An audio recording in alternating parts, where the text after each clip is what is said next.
Welcome to another Growth Masters Federal podcast on growing your business in the federal sector. Your host is Shirley Collier, President and founder of Scale to Market.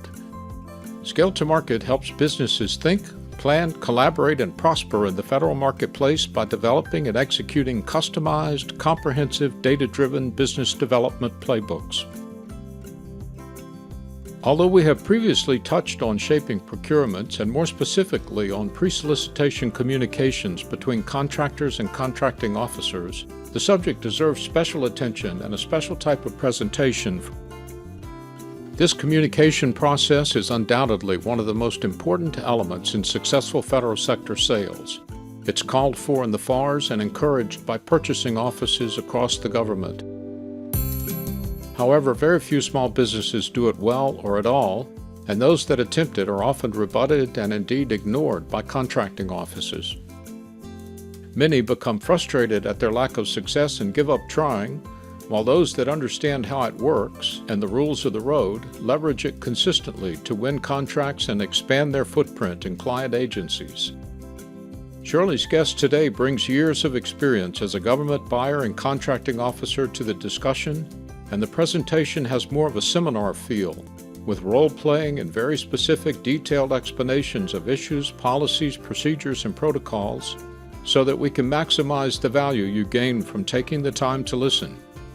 Dottie Romo has recently ended her government service to form KD8 Consulting, and now helps companies navigate the federal procurement process with inside knowledge of how the system operates.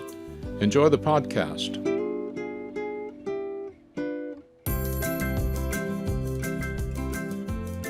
Hello, Shirley here. The purpose of today's discussion is to clear up misunderstandings on the part of government contractors and government personnel alike on what the FAR allows, encourages, and disallows regarding pre-solicitation communications. My very special guest today is Dottie Romo, founder and CEO of KD8 Consulting. Welcome, Dottie. Thank you, Shirley. It's a pleasure to be here today. Dottie, tell the audience a little about your background. Sure. I've spent the last 16 years working with the federal government to buy goods and services from industry. I have done this as a warranted federal contracting officer and a contractor. In my career, I have awarded thousands of contracts and reviewed millions of proposals. I have sat as the source selection chair and as a technical evaluator. I love the entire procurement process, and I enjoy teaching and helping others navigate the federal buying process. Today, we're going to be discussing what the federal regulations really say about pre-solicitation communications between government decision makers and influencers, such as program offices, small business offices, and regulatory agencies, and industry. We'll discuss the framework for success, and we'll role-play some scenarios where Dottie will represent government and I'll represent industry. There are many misunderstandings by contractors and federal employees involved in the acquisition process about how to engage in legal, ethical pre-solicitation communications with one another, beginning with the fact that it is possible, legal, and actually encouraged by the FAR or the Federal Acquisition Regulations. Dottie and I give talks frequently to clear up some of these misunderstandings so both contractors and the federal government can benefit from enhanced communications as envisioned by the Office of Federal Procurement Policy, or OFPP, and as articulated in the FAR. So, Dottie, to begin, why does the government allow their people to talk to vendors prior to issuing public solicitations? That is a great question. Talking to industry early and often allows the government to get a better idea of what is currently commercially available. Experience has shown that if the government doesn't have a good understanding of what is available, they can make some pretty big planning errors that could lead to protests, less competition, and often higher prices. So although the government allows employees to talk to vendors, it feels like the government doesn't want to talk to us. They don't respond to our emails or calls. Why is that? Shirley, I have heard that from so many industry partners. And it isn't that the government doesn't want to talk to you or doesn't want to respond, but often the case is the information provided isn't relevant to the contracting specialist or contracting officer. In some cases, it can be information overload. You see, the FAR allows the government to have conversations with industry to get a better understanding of what is available and how much it costs.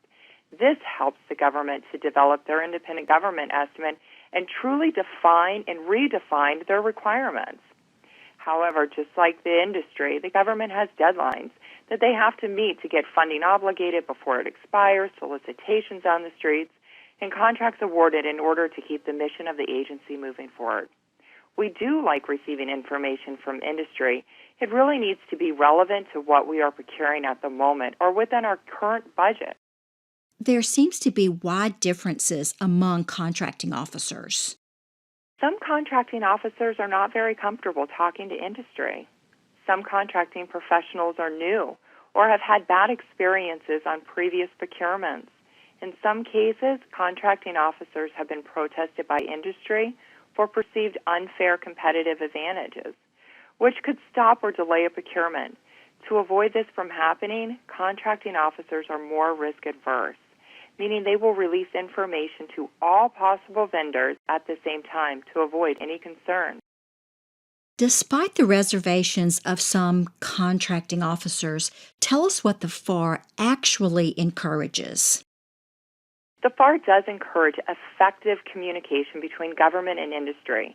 It is important to understand the opening chapter of the FAR. It acknowledges that fairness and openness cannot exist without open communication. In 2011, OFPP put out Mythbuster memos to help educate government and industry on the benefits of early and frequent exchanges prior to the solicitations. In FAR Part 10 and 15, the government is instructed on when and how to have meaningful communications with their industry partners. The 2011 OFPP memos state that one-on-one meetings between government and industry are lawful.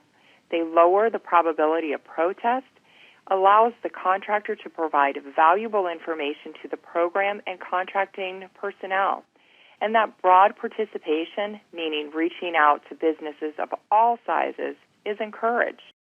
Dottie, if you recall, even after updating the FAR and issuing the myth-busting memos, that adoption of these practices by contracting offices was slow. Surely you are right. So another important clarification on pre-solicitation communication with vendors was put out 5 years in 2016 in the National Defense Authorization Act, which required the FAR Council to clarify the regulations and encourage government to have productive, lawful exchanges with industry, and restated that one-on-one meetings are lawful and necessary to promote innovation within the government. These regulations, in support of the laws passed by Congress, require the government in the FAR Part 10 to conduct market research as part of the acquisition planning process. Exchanges with program and contracting are more productive than just looking at general marketing materials or browsing websites, which is what some government officials do.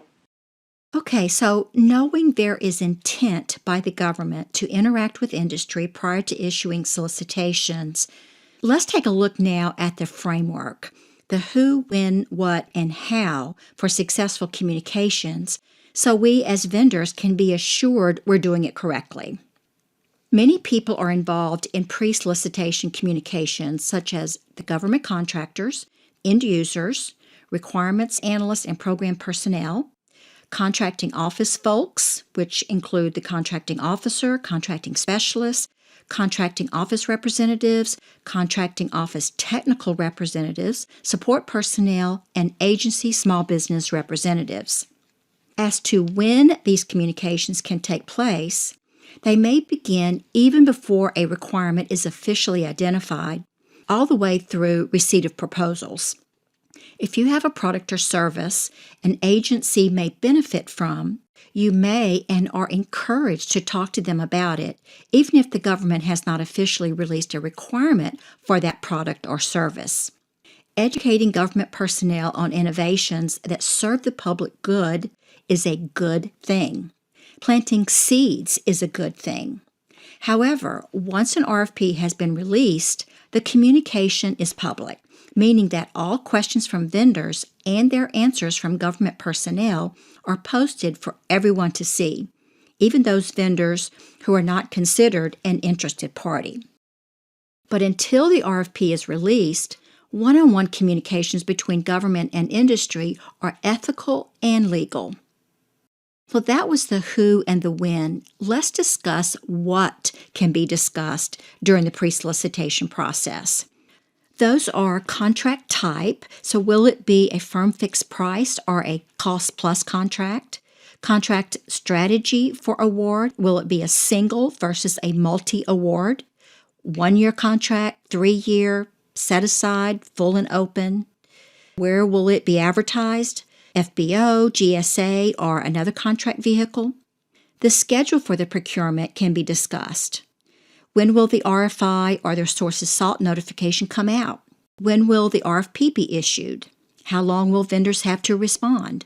Those are typical topics of conversation.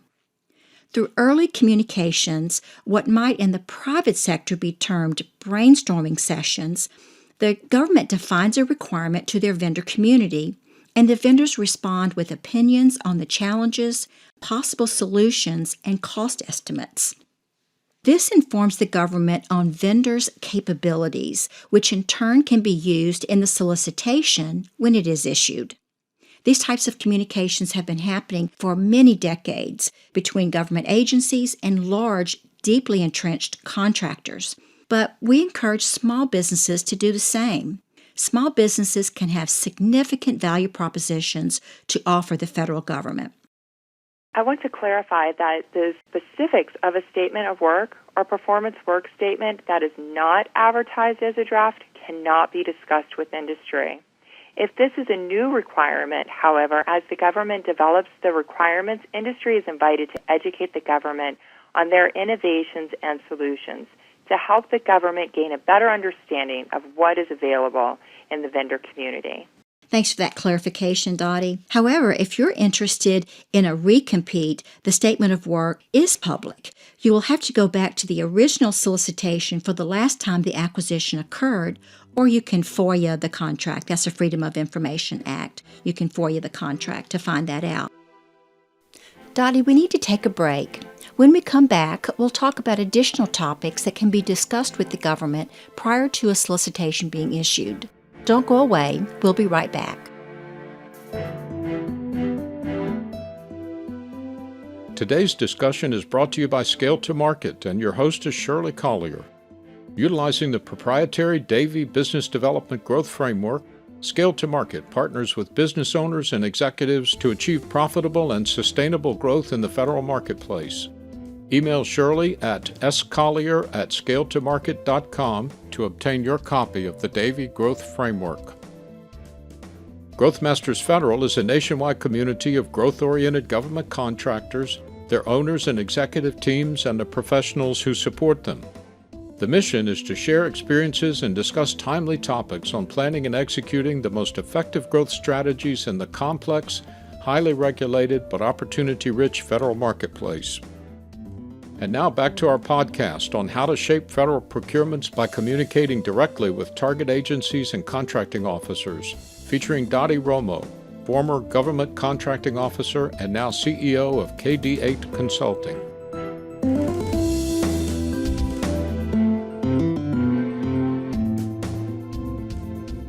Welcome back. We're speaking with Dottie Romo about pre-solicitation communications. A few other things that can be discussed prior to a solicitation are data rights, which is frequently discussed by vendors with the government, especially in the IT industry. And input or feedback on the procurement process itself may be the topic of discussion. Sometimes the government desires to get feedback on the upcoming proposal's instructions that are published by the government in draft form. The government is notorious, from the vendor's perspective, for giving obtuse instructions that only people inside that specific branch of government can possibly understand. This isn't because they enjoy being obtuse, but they have read the instructions over and over again, and they understand what they're looking for. Unfortunately, it isn't always clear to industry.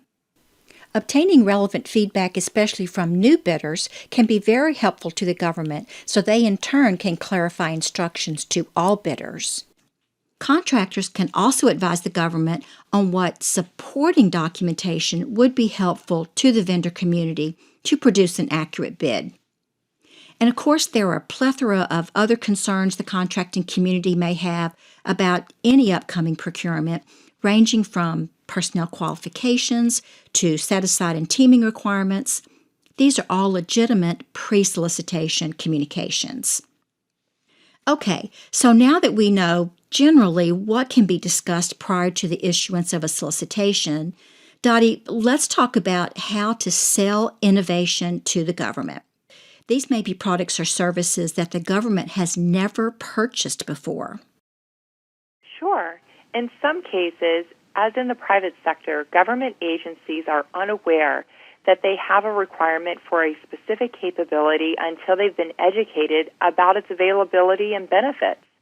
This is a little different than our earlier conversation about receiving information from industry that is not relevant or within budget. Innovation is unique in its application and the value that it offers to your government buyer. White papers and unsolicited proposals are great ways to educate the government on how your innovative solutions can solve problems, add value, and increase efficiencies and the effectiveness of the agency's mission. Being educated about industry trends, technologies, and innovations is an important part of the government's market research. Typically, this market research is in the form of one-on-one meetings, phone calls, draft RFPs, RFIs, or sources sought notices, industry days, demonstrations, and site visits. Contrary to popular belief, contracting officers are always looking for new ideas and innovation to help their agencies fulfill their missions. So, Dottie, let's role play a few common scenarios and then discuss what went wrong. You're playing the part of the CO or contracting officer, and I'm going to play the part of a contractor. How about you tee this first one up? Sure, Shirley. So for our first scenario, an RFI has been released for an IT consulting services supporting the PMO. The government is looking to industry to determine who can provide IT consulting services for the PMO offices. The RFI is posted on FBO and is requesting responses from all interested vendors. The RFI specifically has requested IT PMO capabilities and labor rates for the IT PMO consultants. It is due in 1 week from posting. What do you do? Okay, so I'm a top-notch small IT consulting firm. This is right up my alley. I have a great capability statement that's 3 pages long, and it has all my prices, all my past performance, and all of the agencies that I have supported. I have this nailed. I will respond to the RFI with my capability statement, and once I send this in, I know that the contracting officer will take my call. Well, that is certainly one way to answer the mail. The problem is that you haven't made your response meaningful to the agency putting the RFI out. Your response would most likely get very little attention from me and the program. The reason for this is because over-communication of capabilities that aren't relevant to solving my problem will ultimately be seen as a risk. Your response indicates that you are not familiar with what is required to support an IT PMO because you gave me everything, including the kitchen sink. So this is what I'm thinking as a contractor. I gave you more than what you asked for because I thought it would be beneficial for you to know everything that we do, not just what you're looking for. I'm hoping that you will keep us in mind for this opportunity as well as for other opportunities in the agency. Unfortunately, you are giving me a lot of information to sort through. When time is of the essence, it is critical that I'm able to consolidate the responses received, analyze those responses, and provide feedback based on the information received to the program office. Remember, just as the government is your customer, the program office is my customer. It is important that the information we provide to the program office to make important decisions is clear, concise, and accurate. If I have to figure out what information is important based on all the information received, I may not be able to showcase your strengths as you intended. How can you respond and make it better to me as a CO? Okay, so let's try this again. I'm a top-notch IT consulting firm, and this is right up my alley. But before responding, I research the contracting officer listed in the RFI. I read past solicitations to learn a little more about the agency to determine the type of IT consulting services they really need. My research indicates that the incumbent that was awarded the IT consulting services contract has similar offerings to ours, but ours are different in key areas. I write a 3-sentence introduction of who my company is, how long we've been in business, the contract vehicles we are on, and to which other agencies we have provided these services. I write a paragraph telling the contracting office about the unique consulting services we provide and the value to them. I tell them about how we solved the problem, saved the government money, or mitigated risk. I provide them with our prices for these services, and I also, at the bottom of the page, provide them with a list of other professional services that we offer. My response is a page long and speaks to the agency's needs and how it operates. When the response is received by the CO and the program office, we can see that the services are unique and provide information to help develop or refine the program's requirements. The information provided in the RFI response adds value and clearly indicates that you understand the work. This will communicate to the program office and the CO that you are a low-risk vendor with a high probability of successful performance. In addition, I may reach out to you to learn a little bit more about what you did for those agencies and the results you produced. If Shirley calls again, I am more likely to give her a call back. I am now better able to understand her value to the agency and how to work with her company. I may even direct Shirley to other COs because I know of opportunities in the future where her services may be of value. To give you an idea of what I do after receiving responses to RFIs, I read through the response, develop a consolidated report of all the vendors who responded, and rank them based on how their responses fit within the RFI requirements. Meaning, do they understand the work? Have they done the work? Who have they done the work for? Is that work similar to our work? Do they add any benefits to us that we don't already know about or haven't thought about? Market research plays a key role in determining how a requirement will be set aside and how a requirement can be further developed based on industry's innovation and knowledge. Based on the RFI responses, I feel that I have a great acquisition strategy. Of course, the perfect scenario is that you as a contractor were aware 6 months ago of the contract that was expiring, and you did your research on that solicitation and the incumbent, reached out to the CO, and prepared your value proposition, including validation, for the upcoming recompete. That is our next scenario. How do you tune into agencies' needs and reach out to them before an RFI, SSN, or other pre-solicitation is issued, meaning before the market research phase has begun? In this scenario, I own a help desk software company that I think can help the federal government. My software is different and better than anything else on the market, of course. I'm trying to educate the CO on my innovation and have managed to get a meeting with the CO. Thank you for meeting with me, Ms. Romo. I am the president of ABC Help Desk Software Company, and I've researched your agency and see that your IT help desk group supports over 50,000 users scattered across the country. We understand this complex requirement and have successfully supported several other agencies to improve customer service and reduce their overall costs. We certainly do have requirements to serve an increasingly more sophisticated IT users in our agency and reduce overall costs. So, Ms. Romo, we are thinking about adding analytics to our software, analytics that allow us to provide more information to you on the nature of the calls coming into the help desk. If we did this, would you buy our software? I believe this new feature could help you reduce time in queue, response time, and improve overall customer satisfaction. I believe that a 30-minute demonstration of this feature would convince you to buy our solution. As the CEO, this is what I'm thinking. I like that the contractor did her homework, but it's totally inappropriate for a contractor to ask the government for a commitment from the CEO if certain features and capabilities or services are added to the contractor's offering. How could she have asked this question in a different way that would give her a better understanding of what the government is looking for? And by the way, what you don't want to do is show up and say, "What are your requirements? I don't have time to educate you on all of our needs."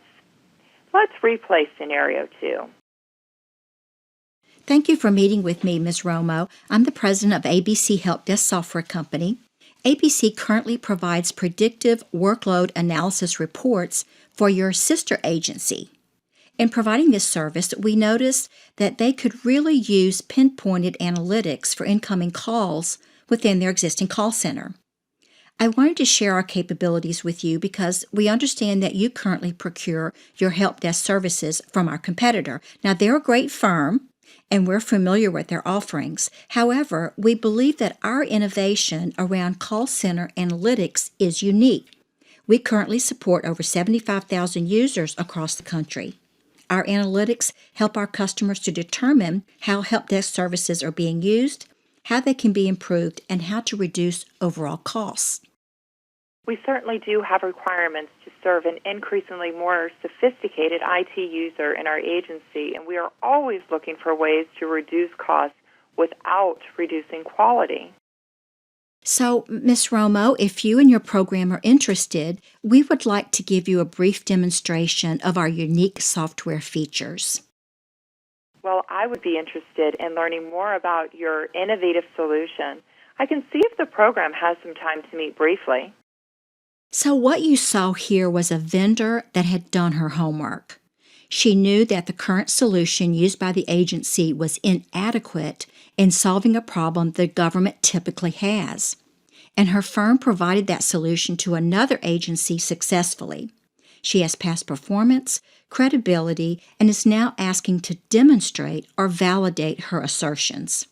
Successful contractors understand how to engage legally, ethically, and openly in pre-solicitation conversations with program and contract officials to better position their company's products and services for acquisition. You can do the same. Dottie, thank you for helping me with today's discussion on this important and often misunderstood topic. Shirley, it was truly my pleasure. Thank you for having me. This concludes our discussion on pre-solicitation communications. I hope you have picked up a few tidbits on how to ethically and legally shape upcoming federal procurements. If you want to get in touch with Dottie, she can be reached at dottie.romo@kd8consulting.com. That's DOTTIE.ROMO@KD as in David, number 8, consulting.com. Or you can reach out to us here at Scale to Market, and we'll make sure you're connected. This is Shirley Collier, host of the Growth Masters Federal Podcast, signing off for now.